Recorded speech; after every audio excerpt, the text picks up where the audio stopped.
Hello everyone, I'm Anuj. I'm preparing for banking exam. Let's do it together.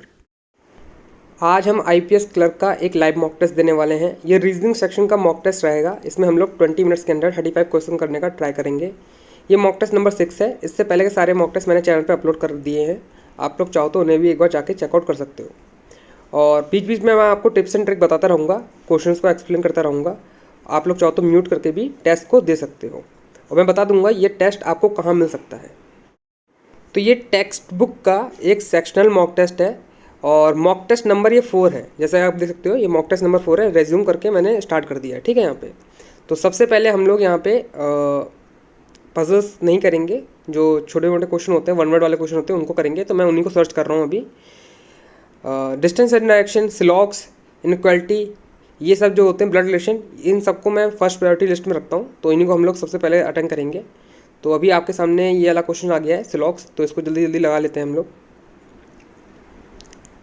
और सिलॉक्स में main चीज़ तो होती है डायग्राम। अगर आपने डायग्राम बना लिया है अच्छे तरह से, एक्यूरेट डायग्राम आपको बनाना आता है अच्छी तरह से, तो आपका 80% क्वेश्चन वहीं कंप्लीट हो जाता है। फिर आपको 20% अपना कंक्लूजन चेक करना होता है, राइट है कि रॉन्ग है, ठीक है।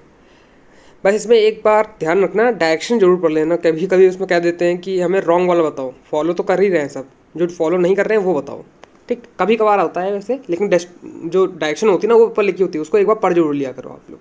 जो लास्ट में जो लैंग्वेज लिखी होती है उसे पढ़ लिया करो। अभी इनक्वालिटी आ गई, इसको भी स्क्रीन पे सॉल्व करते हैं जल्दी जल्दी।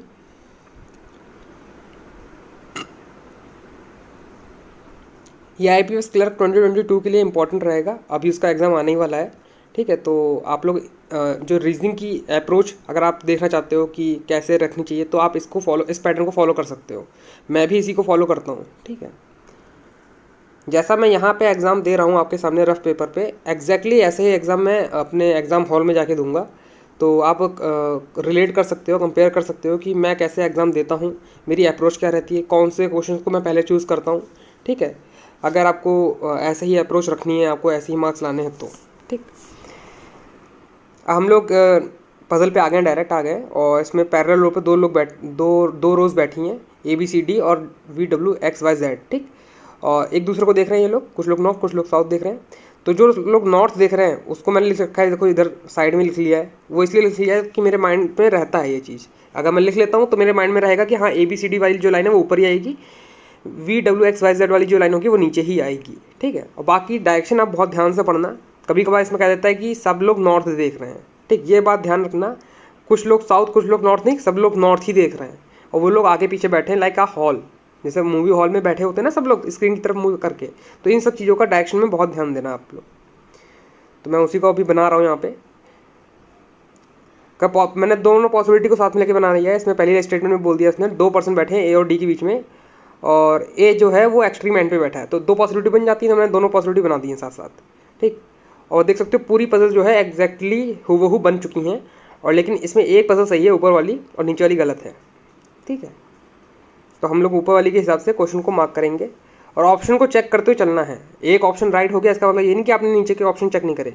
ऑप्शन चेक करना ही एक रीचेक होता है कि आपने पजल सही बनाई कि गलत बनाई है। चाहे 1-2 सेकंड ज़्यादा लग जाएगा इसमें, ठीक है। सॉरी, मान के चलो अगर 10 सेकंड में एक क्वेश्चन कर रहे हो ऑप्शन लेके, तो उसे आपका 12-13 सेकंड लग सकता है, लेकिन इससे ज़्यादा नहीं लगेगा। लेकिन ये अगर आपने टाइम इन्वेस्ट कर दिया तो आपकी जो एक्यूरेसी होती है वो 100% हो जाती है, ठीक है। एक कॉन्फिडेंस भी बिल्डअप हो जाएगा। लेकिन शुरुआत में आप लोग ऐसे करके रीचेक करा करो ऑप्शन के थ्रू। मैं तो ऑप्शन के थ्रू रीचेक जरूर करता हूँ कि एक राइट है तो बाकी सब रॉन्ग होने चाहिए। तो आपको एक पता होना चाहिए कि ये रॉन्ग क्यों है। हम लोग नेक्स्ट क्वेश्चन पे आ गए हैं। अब इसमें देखो अल्फ़ाबेट नाम दे रखा है, अल्फ़ाबेट सबका सेम है, A है ना, इनिशियल सबका सेम है। तो इसमें मैं क्या करता हूँ, पूरा नाम लिख लेता हूँ, ठीक। 8 लोग बैठे हैं सर्कल में, सब लोग इनसाइड फेस कर रहे हैं और उनको हमको बैठाना है।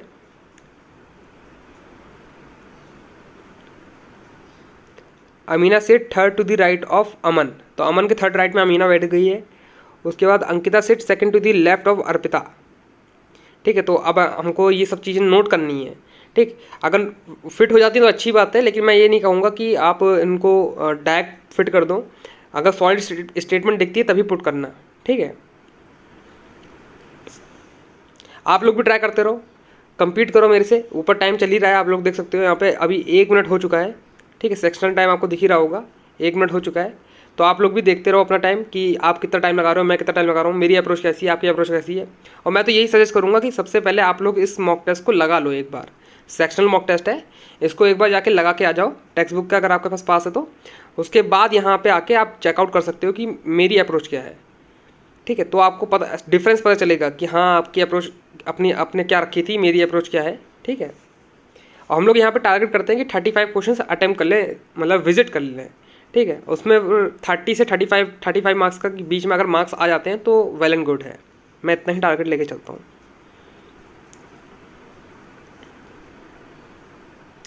तो नाम वाली पजल पूरी बन गई है, तो 2 मिनट के अंदर बन गई है। और जो क्लर्क लेवल की जो पजल होती है उसमें 1 से 2 मिनट देना मतलब नेसेसरी है, और इतना ही मैं टाइम सही समझता हूँ। इससे ऊपर अगर टाइम हो रहा है 3-4 मिनट हो रहा है तो आप इसको स्किप कर दिया करो। ईगो पे नहीं लेना है पजल को, पहले बता दूँ, किसी भी पजल को ईगो पे नहीं लेना है। अगर 3 या 4 मिनट में नहीं होती है, ऑलमोस्ट बन गई है तो बात अलग है, लेकिन अगर तब भी नहीं हो रहा है, तब भी आपको फिट नहीं बैठ रहा है और फिर दिमाग में नहीं आ रहा है क्या करें, उसको स्किप कर दो, ठीक है। लास्ट में बनाओगे तो वो टाइम कभी वेस्ट नहीं जाता है। मैंने कई बार बता रखा है, मेरे साथ एग्जाम हॉल में भी यही चीज़ हुई है कि मेरे से पजल नहीं बनी है, मैंने स्किप करा है, फिर उसको जब मैंने दोबारा बनाया है तो वो तुरंत बन गई है, क्योंकि वो टाइम वेस्ट नहीं होता है, वो चीज़ें आपके माइंड में रहती हैं, ठीक है। तो ये चीज़ आपको ईगो पर नहीं लेना है पजल को, किसी पजल को। जानता हूँ आसान पजल होती बन जाती हैं, लेकिन ये ना उस टाइम पे नहीं बन पाती, क्योंकि परफॉर्मेंस प्रेशर होता है, एग्जाम का प्रेशर भी होता है, ये सब चीज़ें होती हैं, आपको कंसिडर करनी पड़ेंगी। तो यहाँ पे मैं चेक करते हुए चल रहा हूँ कि कहीं पे कोई गलती ना निकल आए, क्योंकि सबके इनिशियल्स सेम है, इसलिए थोड़ा सा डर लगा रहता है। तो अभी मैं वही चीज़ चेक कर रहा हूँ बार बार। अब यहाँ पे मेरा 1 मिनट अगर ज़्यादा भी चला जाता है इस क्वेश्चन में तो भी वो मेरे लिए ओके है। मैं नहीं चाहता कि मैं कोई गलती करूँ यहाँ पे।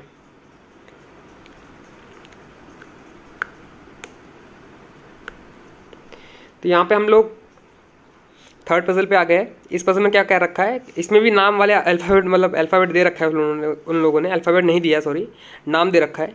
तो इसको भी जल्दी से कर लेते हैं। इसमें क्या बोल रखा है, तो इसमें कह रहा है कि 8 लोग हैं, अलग अलग डेज पे वो लोग एक वर्कशॉप को विजिट करने जा रहे हैं। 28, 29, 30, 31 डेज दे रखे हैं, डेट दे रखी हैं, और एक दिन में 2 लोग जा रहे हैं, ठीक है। तो एक मैट्रिक्स बना लेते हैं 4x2 का। तो जैसे कि आप देख सकते हो सामने स्ट्रक्चर मैंने बना लिया है। अब इसमें हम लोग चीज़ें पुट करेंगे, ठीक है। तो अब देखते हैं क्या बोल रखा है, जो चीज़ें पहले नोट कर लेते हैं। They 3% visit between Ayushi and Diksha. Ayushi और दीक्षा के बीच में 3 लोग हैं।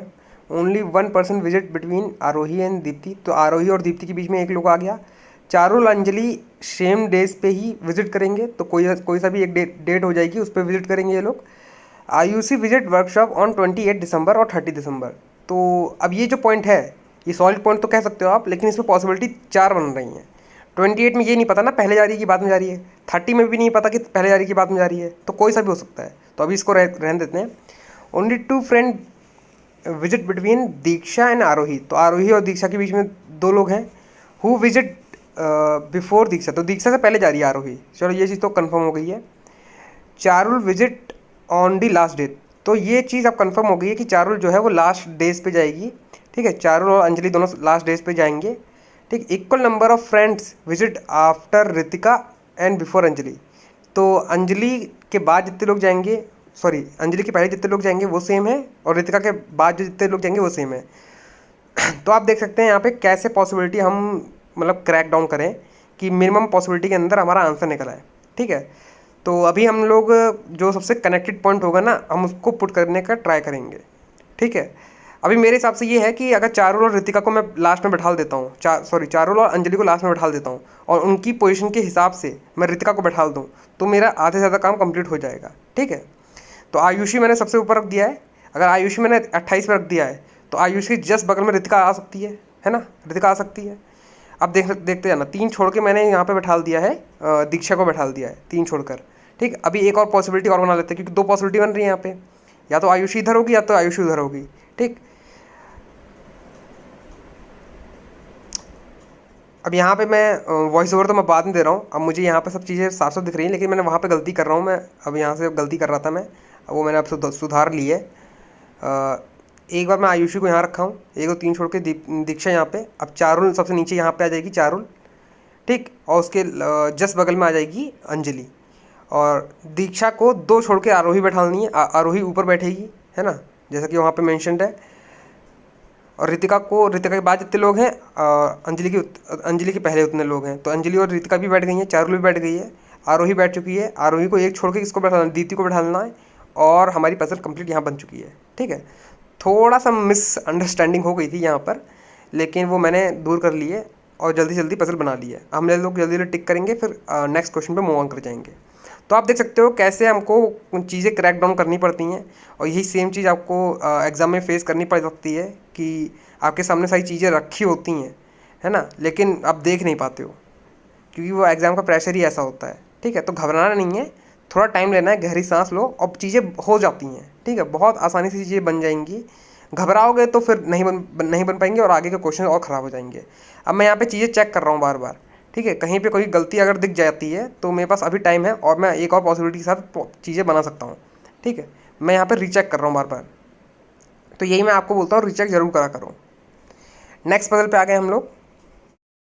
अब ये डिस्टेंस एंड डायरेक्शन का क्वेश्चन है, इसको जल्दी से अटेंड कर लेते हैं। Neha start her journey from point A. ठीक है, 8 मीटर वो टूवर्ड साउथ गई है, तो 8 मिनट नीचे आ गई है। फिर उसने राइट टर्न लिया है और 6 मीटर ट्रैवल करा है सी तक। तो राइट टर्न कहाँ पे होगा, वेस्ट डायरेक्शन में। तो ये सब चीज़ें आपको ना अपने आप से हाथ का यूज़ कर सकते हो। मैं तो हाथ का यूज़ करता हूँ, पूरी अच्छी तरह यूज़ करता हूँ, तभी मैं ये राइट और लेफ्ट पता कर पाता हूँ। नहीं तो एक ज़रा सा कन्फ्यूजन हुआ, पूरी पजल ये मतलब डिस्टेंस एंड डायरेक्शन का क्वेश्चन गलत बन जाता है। ठीक है, तो पूरा अच्छी तरह हाथों का यूज़ करा करो आप लोग, और इस चीज़ को सॉल्व करा करो। ठीक है, बाकी डिस्टेंस एंड डायरेक्शन में तीन या चार क्वेश्चन आते हैं, और वही कॉमन क्वेश्चन होते हैं। आपको शॉर्टेस्ट डिस्टेंस पता करनी होती है, या फिर एक पोजीशन से दूसरे पोजीशन के बीच में डिस्टेंस पता करनी होती है, या फिर डिस्टेंस वो डायरेक्शन बतानी होती है with respect to this, with respect to that, है ना। और ऑड इवन बताना होता है कि बताओ इन 5 ऑप्शन में से कौन सा ऑड वाला है, ऑड वन फाइंड करना होता है आपको। ठीक, यही सब होता है और कुछ ज़्यादा कुछ होता नहीं है इसमें। यही पैटर्न है, हर एग्ज़ाम का यही पैटर्न है। जब भी प्री का एग्ज़ाम आएगा तो डिस्टेंस डायरेक्शन का यही पैटर्न होता है। बस जो डायग्राम होता है वो आपको बहुत अच्छे से बनाना होता है। अगर उस पर कोई गलती हो गई 1% की भी, तो पूरा क्वेश्चन गलत हो जाएगा। ठीक है, बाकी डिस्टेंस एंड डायरेक्शन कैसा बनाया जाता है मैंने पूरी एक उस पर सेपरेट वीडियो बना दी है, चैनल पर पड़ी होगी, आप लोग जाकर वहाँ पे उसे एक बार चेकआउट कर सकते हो, अगर आपको सीखना है डिस्टेंस एंड डायरेक्शन कैसे बनाया जाता है इफेक्टिव वे में। अब यहाँ पे कुल 13 मिनट हुए हैं और हम लोगों ने 23 क्वेश्चन कर चुके हैं। बाकी 7 5 12 क्वेश्चन बचे हैं, और हमारे पास कुल टाइम है 7 मिनट टाइम है। तो 7 मिनट के अंदर हमने 12 क्वेश्चन करने हैं, जिसमें से एक पज़ल होगी। तो पज़ल को जल्दी से कर लेते हैं यहाँ पे। ये पज़ल काफ़ी आती है, मैंने देखा है बैंकिंग के एग्ज़ाम में ऐसी पज़ल काफ़ी आ रही हैं आजकल, जिसमें आपको ये पोजीशन दी जाएंगी और सीनियर पोजीशन बता दी जाएगी, डायरेक्टर सीनियर मोस्ट या फिर जो भी CEO सीनियर मोस्ट पे है, उसके बाद कुछ नाम दे दी जाएंगे, उनको आपको अरेंज करना पड़ेगा उनकी पोजीशन के हिसाब से। ठीक है, अब यहाँ पे लेंथी बनाने के लिए पज़ल को इन लोगों ने नाम के जो लेटर्स हैं वो सेम रख दिए हैं। ए जो अल्फ़ाबेट है, इनिशियल लेटर सबका सेम है। और मैं यही बोलता हूँ बार बार कि ज़्यादा टाइम लगता नहीं है, 1 2 सेकंड ज़्यादा ही लगता है। ठीक है, जहाँ अगर पज़ल बनाने में आपका 2 मिनट लग रहा हो तो वहाँ पे 2.5 मिनट लग जाएगा। लेकिन जो नाम होता है, अक्षर होता है, इसका जो फुल नेम होता है वही लिखा करो। AKARAM ऐसे करके लिखोगे ना तो खुद भी कन्फ्यूज रहोगे और पज़ल भी गलत बन सकती है। तो ऐसे इनिशियल उठाने की कोई ज़रूरत नहीं है, आप पूरा पूरा नाम लिखा करो। ठीक है, तो ये मेरा ओपिनियन है। बाकी आप लोग अगर आगे आगे प्रैक्टिस अच्छी है तो आप इनिशियल लिख भी सकते हो, लेकिन अगर आप कोई मुझसे पूछे कि कैसा करना चाहिए तो मैं तो यही बोलूँगा कि पूरा पूरा नाम लिख लिया करो, ज़्यादा टाइम लगता नहीं है इसमें नाम लिखने में, है ना। तो वही वैसे ही इसको बना रहे हैं हम लोग, बाकी चीज़ें नोट करते रहेंगे, और कोई भी जो स्टेटमेंट होगी सॉलिड उसको हम पुट कर देंगे। आप लोग भी ट्राई करते रहो और बताओ कि आपको कितना टाइम लगा। मेरा टाइम तो आप देख ही सकते हो यहाँ पे, आप लोग खुद ट्राई करो, यहाँ पे पॉज करो या फिर इसका स्क्रीनशॉट ले लो, खुद ट्राई करो और फिर बताना मुझे आपको कितना टाइम लगा है। ठीक है।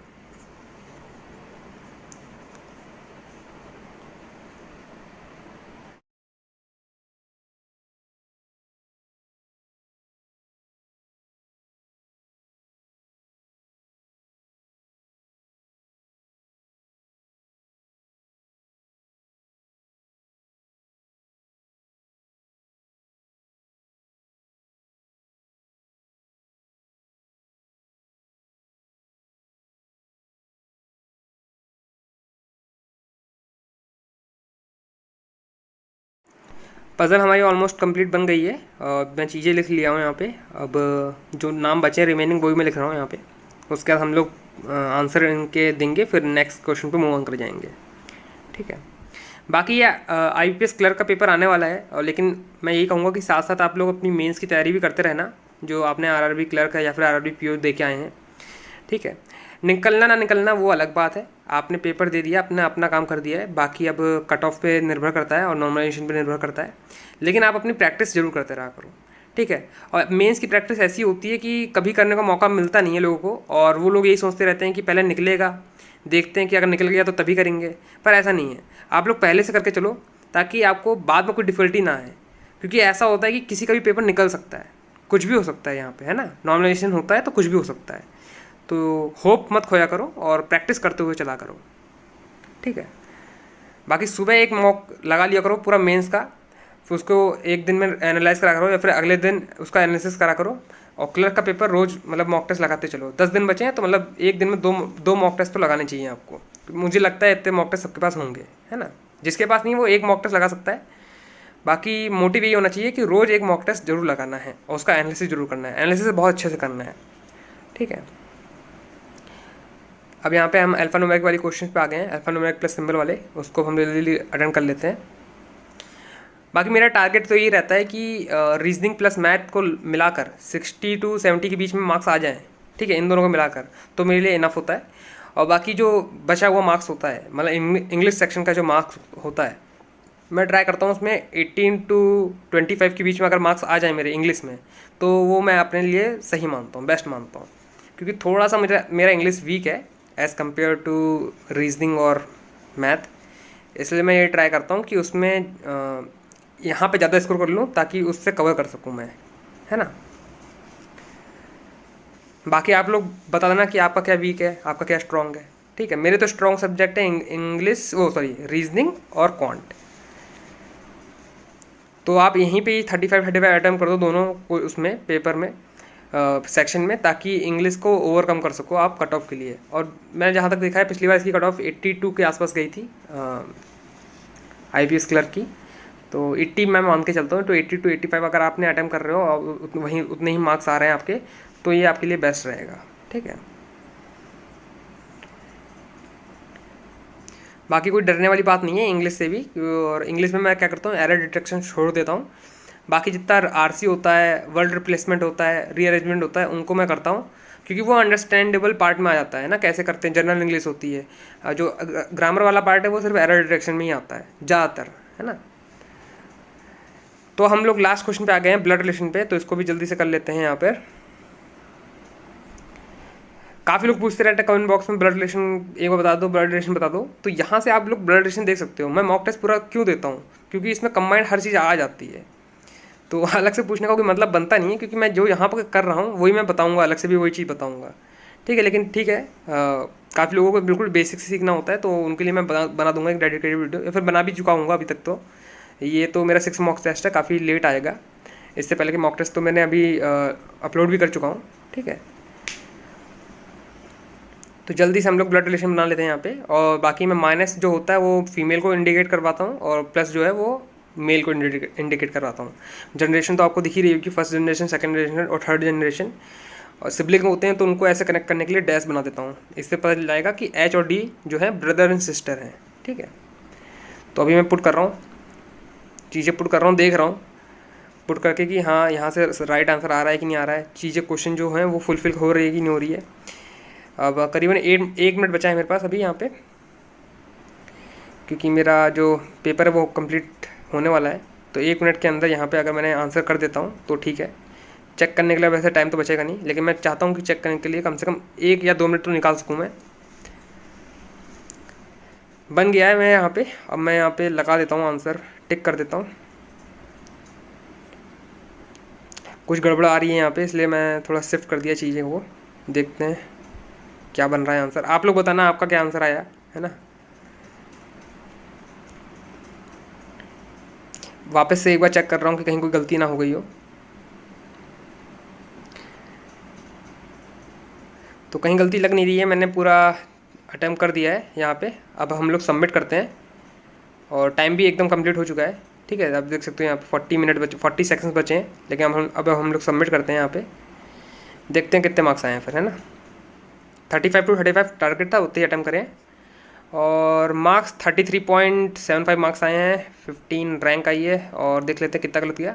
एक गलत गया है हमारा, और एक क्या गलत गया है वो दिखा देता हूँ, मैं शो कर देता हूँ आपको। ओके, वही चीज़ गलत गई है, और जल्दी जल्दी में मैंने यहाँ पे सन बनाना था, मैंने उसे डॉटर मार्क कर दिया है। इसका राइट आंसर सन था, और यही होती जल्दीबाजी में गड़बड़ हो गई है। और 40 सेकंड बचा था, अगर मैं चेक कर लेता तो फुल में से फुल भी आ सकते थे। तो आज के लिए इतना ही। तो ये 4th मॉक टेस्ट था, आप देख सकते हो टेक्स्ट बुक का, आप लोग लगा लेना, फिर आके यहाँ पे सोल्यूशन देख लेना। ठीक है, आज के लिए इतना ही, bye bye. And that's all for today. I will meet you guys in next video. Till then, work hard and stay motivated. Thank you guys for watching. And do mock test.